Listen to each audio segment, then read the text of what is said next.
ദൈവനാമം മഹത്വപ്പെടട്ടെ. കർത്താവിൽ പ്രിയ വിശ്വാസികളുടെ സമൂഹം നിങ്ങളെ ഏവരെയും എഴുന്നേറ്റവനായ കർത്താവായ യേശുക്രിസ്തുവിന്റെ നാമത്തിൽ വളരെ വിനയത്തോടെ സ്നേഹത്തോടെ പ്രഭാതവചനത്തിലേക്ക് സ്വാഗതം ചെയ്യുന്നു. ഇന്നത്തെ ദിവസത്തിന്റെ പ്രത്യേകത എന്ന് പറയുന്നത് ചൊവ്വാഴ്ച. ഈ മാസത്തെ 28ാമത്തെ ദിവസം, ഈ വർഷത്തെ 118ാമത്തെ ദിവസം, ഉയർപ്പിന് ശേഷം 24ാമത്തെ ദിവസമാണ്. ഇന്ന് 489ാമത്തെ എപ്പിസോഡ് പബ്ലിഷ് ചെയ്യുന്നതിന് വേണ്ടി ദൈവത്തിൽ ശരണപ്പെടുന്നു. ഇന്നത്തെ ധ്യാന വിഷയം യഹോവയോട് പൂർണ്ണമായി പറ്റിച്ചേർന്ന് നിന്നവൻ. യഹോവയോട് പൂർണ്ണമായി പറ്റിച്ചേർന്ന് നിന്നവൻ. വാഗ്ദത്ത ദേശത്തിലേക്കുള്ള ഇസ്രായേൽ മക്കളുടെ പ്രയാണ ചരിത്രത്തിൽ നാം കണ്ടുമുട്ടുന്ന ഒരു അപൂർവ വ്യക്തിത്വമാണ് കാലേബിൻ്റേത്. നമുക്കേവർക്കും അറിയാവുന്നതുപോലെ യോശുവയും കാലേബും അല്ലാതെ വേറെ ആരും ഇസ്രായേലിൽ നിന്ന് പുറപ്പെട്ടവരിൽ കനാൻ ദേശം കാണുവാൻ സാധിച്ചില്ല. കാരണം അവരുടെ യഹോവ ഭക്തിയാണ് എന്ന് നാം ബൈബിൾ വായിക്കുമ്പോൾ, പിന്നീടുള്ള അവരുടെ ചരിത്രം വായിക്കുമ്പോൾ നമുക്ക് മനസ്സിലാകുന്നുണ്ട്. യഹോവയോട് പൂർണ്ണമായി ചേർന്ന് നിന്നവൻ എന്നാണ് വിശുദ്ധ ഗ്രന്ഥം യോശുവയെ കുറിച്ച് സാക്ഷിക്കുന്നത്.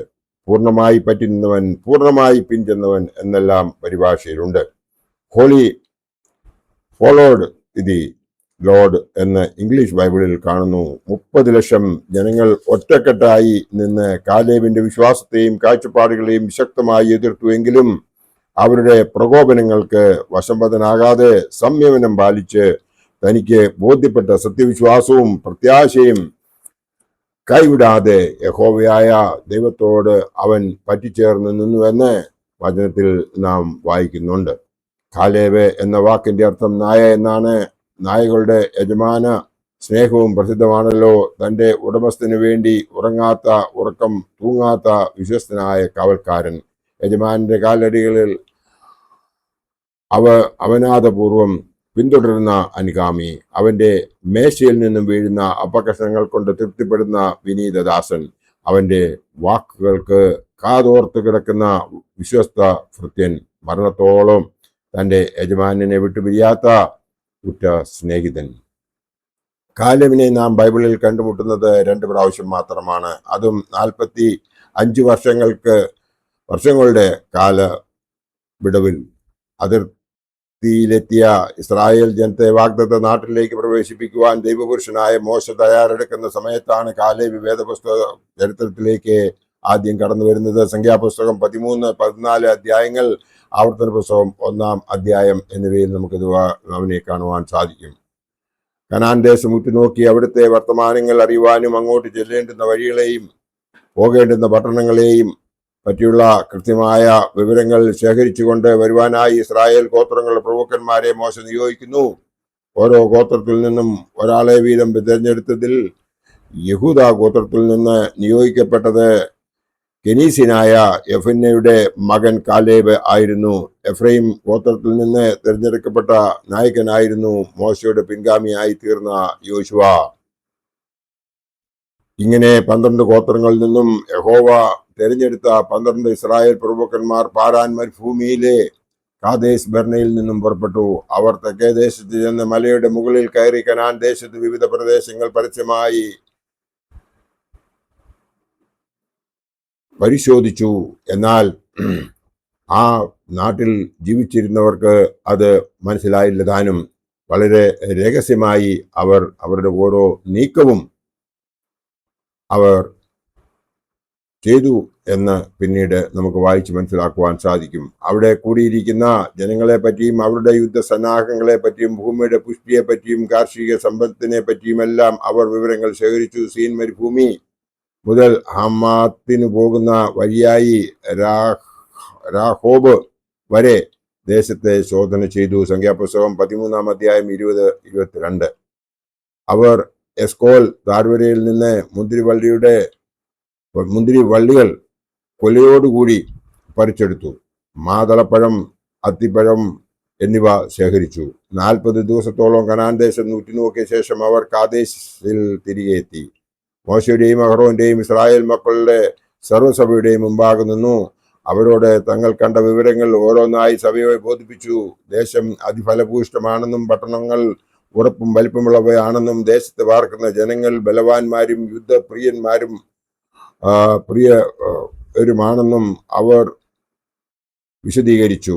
സ്വാദുള്ള ഫലങ്ങൾ, മുന്തിരിവിളവുകളും കാർഷിക വിഭവങ്ങളും കൊണ്ട് നാട് സമൃദ്ധമാണെന്നും പാലും തേനും ഒഴുകുന്ന ദേശം എന്ന് യഹോവ അരുളി ചെയ്തത് നേരാണെന്നും അവർ മോശയെയും അഹറോനെയും സഭയെയും അറിയിച്ചു എന്ന് നമുക്ക് ചരിത്രത്തിൽ നിന്നും മനസ്സിലാകുന്നു.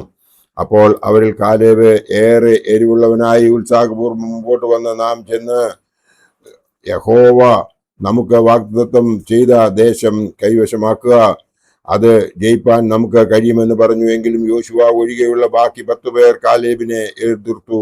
അവിടെ പാർക്കുന്ന ജനം അതീവ ബലവാന്മാരും മല്ലന്മാരും യുദ്ധവീരന്മാരുമാണെന്നും അവരെ ആക്രമിച്ച് കീഴ്പ്പെടുത്തുവാൻ നമ്മോടൊപ്പമുള്ള ബലഹീനർക്ക് ഒരിക്കലും സാധ്യമല്ല എന്നും അവൻ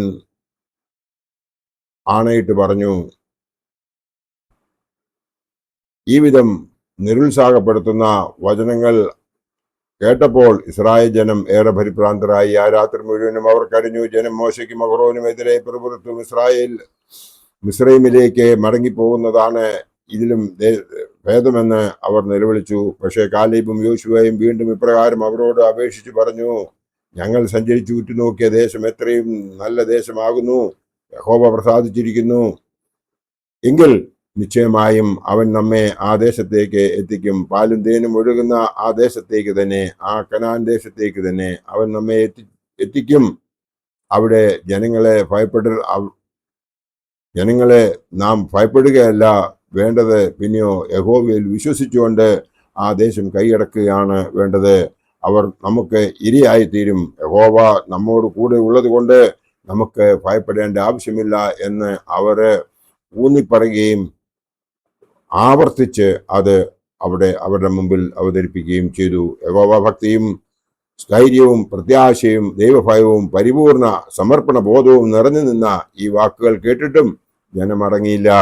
അവർ കാലേബിനെയും യോശുവയെയും കല്ലെറിഞ്ഞ് കൊല്ലണം എന്ന് ആർത്തു വിളിച്ചു. ഇസ്രായേൽ ജനങ്ങളുടെ അഹന്തയും അവിശ്വാസവും കണ്ട് യഹോവ അത്യന്തം കോപിച്ചു. എന്റെ വാക്ക് കേൾക്കാതെ ഇരിക്കുകയും ഇപ്പോൾ തന്നെ 10 പ്രാവശ്യം എന്നെ പരീക്ഷിക്കുകയും ചെയ്തുകൊണ്ട് അവരുടെ പിതാക്കന്മാരോട് സത്യം ചെയ്തിട്ടുള്ള കാനാൻ ദേശം അവർ കാണുകയില്ല എന്ന് ദൈവമായ യഹോവ അവന്റെ കോപത്തിൽ അരുളി ചെയ്തു. എന്നാൽ എന്റെ ദാസനായ കാലേബോ അവന് വേറൊരു സ്വഭാവമുള്ളത് കൊണ്ടും അവൻ എന്നെ പൂർണ്ണമായി അനുസരിച്ചതുകൊണ്ടും അവനെ ഞാൻ ആ ദേശത്തേക്ക് എത്തിക്കുമെന്ന് കൽപ്പിച്ചു. ദേശം ഉറ്റുനോക്കിയ 40 ദിവസത്തിനൊത്തവണ്ണം 40 വർഷം ഇസ്രായേൽ മക്കൾ മരുഭൂമിയിൽ ഉഴന്നു നടന്നു. അവരുടെ അകൃത്യങ്ങൾക്ക് അവരോട് യഹോവ പ്രതികാരം ചെയ്തു. വാഗ്ദത്ത ദേശത്തേക്ക് പുറപ്പെട്ട പുരുഷന്മാർ ഓരോരുത്തരും വിവിധ കാരണങ്ങളാലും യഹോവ അയച്ച ബാധകളാലും മരുഭൂമിയിൽ മരിച്ചു വീണു. പക്ഷേ പ്രതിസന്ധികളുടെ നടുവിൽ, എതിർപ്പുകളുടെ മധ്യത്തിൽ കാലേബ് മൂപ്പന്മാരുടെയും ഇസ്രായേൽ ജനതയുടെയും മുമ്പാകെ ചെയ്ത വിശ്വാസ പ്രഖ്യാപനം സ്വർഗം കുറിച്ചു വച്ചിരുന്നു. യഹോവയുടെ വാഗ്ദത്തം വിശ്വസിക്കാത്തവരും പ്രത്യാശയില്ലാത്തവരും കനാൻ ദേശത്ത് പ്രവേശിക്കുവാൻ കഴിയാതെ പട്ടുപോയി. യോശുവയും കാലേബും യഹോവയുടെ അനുഗ്രഹം മൂലം ഇസ്രായേലിന്റെ മുറക്കാരോടൊപ്പം പാലും തേനും ഒഴുകുന്ന പാലസ്തീൻ മണ്ണിൽ കാലുകുത്തി യഹോവയെ വന്ദിച്ചു. 85 വയസ്സ് പ്രായമുണ്ടായിരുന്ന കാലേബിന്റെ ദേഹ ബലം ഒട്ടും കുറഞ്ഞിരുന്നില്ല എന്ന് അവൻ തന്നെത്താൻ സാക്ഷിക്കുന്നു. യുദ്ധം ചെയ്യുവാൻ ഇനിയും എനിക്ക് കരുത്തുണ്ട് എന്ന് അവൻ പ്രഖ്യാപിക്കുന്നു. യോശുവ 14:11. മരണദൂതനിൽ നിന്ന് തന്നെ രക്ഷിച്ച യഹോവയോട് കാലേബ് ജീവപര്യന്തം വിശ്വസ്തനായി വർത്തിക്കുകയും അവന്റെ ഇഷ്ടം നിറവേറ്റുകയും ചെയ്തു. അവൻ വിശ്വസിക്കുകയും ഏറ്റുപറയുകയും സുശേഷിക്കുകയും ചെയ്ത സത്യവചനങ്ങളെ സ്വർഗം മാനിച്ചു. വാഗ്ദത്തങ്ങൾ നൽകിയ യഹോവ കാലേബിനെ വീണ്ടും അനുഗ്രഹങ്ങൾ വർഷിക്കുന്ന കഥയാണ് നാം പിന്നീട് വായിക്കുന്നത് എന്നും നമുക്ക് ഏവർക്കും അറിയാം. കാലേബിന്റെ ചരിത്രം വിശ്വാസികൾക്ക് എന്നും പ്രചോദനമായിരിക്കേണ്ടതാണ്.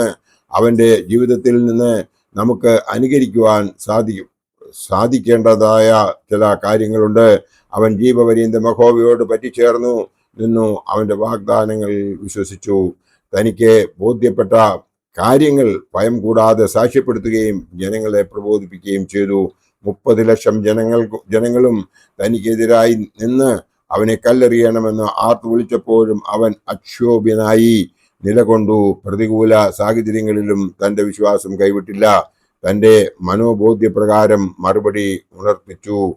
അവയിൽ വിട്ടുവീഴ്ചയ്ക്ക് അവൻ തയ്യാറായില്ല. ഇന്നും യുദ്ധം ചെയ്യുവാൻ എനിക്ക് കരുത്തുണ്ട് എന്ന ധീരപ്രഖ്യാപനം അവൻ പരസ്യമായി നടത്തുന്നു. തന്റെ ദൃഢമായ ദൈവാശ്രയ ബോധത്തിൽ നിന്ന് ഉളവായതാണ് ആ പ്രസ്താവന. ശത്രുവിനോട് പോരാടുവാൻ അവൻ എന്നും ജാഗ്രതയുള്ളവനായിരുന്നു എന്ന് വ്യക്തമാണ്. തക്ക സമയത്ത് യഹോവയുടെ വാഗ്ദത്തെ പറ്റി അവൻ തന്റെ നായകനെ ഓർമ്മിപ്പിച്ചു. യോശുവ മറന്നുപോയാൽ ദൈവവചനം പാഴായി പോയേനെ. തനിക്കും ലഭിക്കേണ്ട അവകാശം അവൻ ചോദിച്ചു വാങ്ങി. തനിക്കും തന്റെ തലമുറയ്ക്കുമായി ഹെബ്രോൻ മല നിത്യ അവകാശമായി സമ്പാദിച്ചു. ദേശത്തെ സ്വസ്ഥത ഉണ്ടായി എന്ന് യോശുവയുടെ പുസ്തകം 14-ാം അധ്യായം 15-ാം വാക്യത്തിൽ നമുക്ക് കാണുവാൻ സാധിക്കും. നമുക്ക് ആ യോശുവയെ പോലെ കാലേബിനെ പോലെ ജീവിതത്തിൽ ദൈവത്തോട് ചേർന്ന് നിൽക്കുവാൻ സാധിക്കുന്നോ എന്ന് ഒന്ന് ചോദിക്കുന്നത് വളരെ നന്നായിരിക്കും. അങ്ങനെ നാം ദൈവത്തോട് ചേർന്ന് നിൽക്കുന്നുവെങ്കിൽ ആ യോശുവയെ പോലെയും കാലേബിനെ പോലെയും ഒരിക്കലും നമുക്ക് ഈ ലോകത്തിൽ ഒരു ദോഷവും പറ്റാതെ ബാക്കിയുള്ള ജീവിതം ആത്മീയമായി ജീവിക്കുന്നതിനും വിശ്വാസത്തോടുകൂടി പ്രാർത്ഥിച്ച് ദൈവത്തെ ഉള്ളിൽ സ്വീകരിച്ച ശക്തി കൊണ്ട് നല്ലൊരു ക്രിസ്ത്യാനിയായി ഈ ലോക ജീവിതം ജീവിച്ച് ഒരു സഫലമായ ജീവിതം ഈ ലോകത്തിൽ ജീവിച്ചതിന് ശേഷം സ്വർഗരാജ്യത്തിൽ നമുക്കൊരു അവകാശിയുമാകുവാൻ വേണ്ടി ദൃഢവിശ്വാസത്തോടുകൂടി നമുക്ക് ദൈവത്തോട് പ്രാർത്ഥിക്കാമെന്ന് മാത്രം ഈ അവസരത്തിൽ ഓർപ്പിച്ചുകൊണ്ട് എൻ്റെ വാക്കുകൾ ഇവിടെ ഉപസംഹരിക്കട്ടെ. നന്ദി, നമസ്കാരം.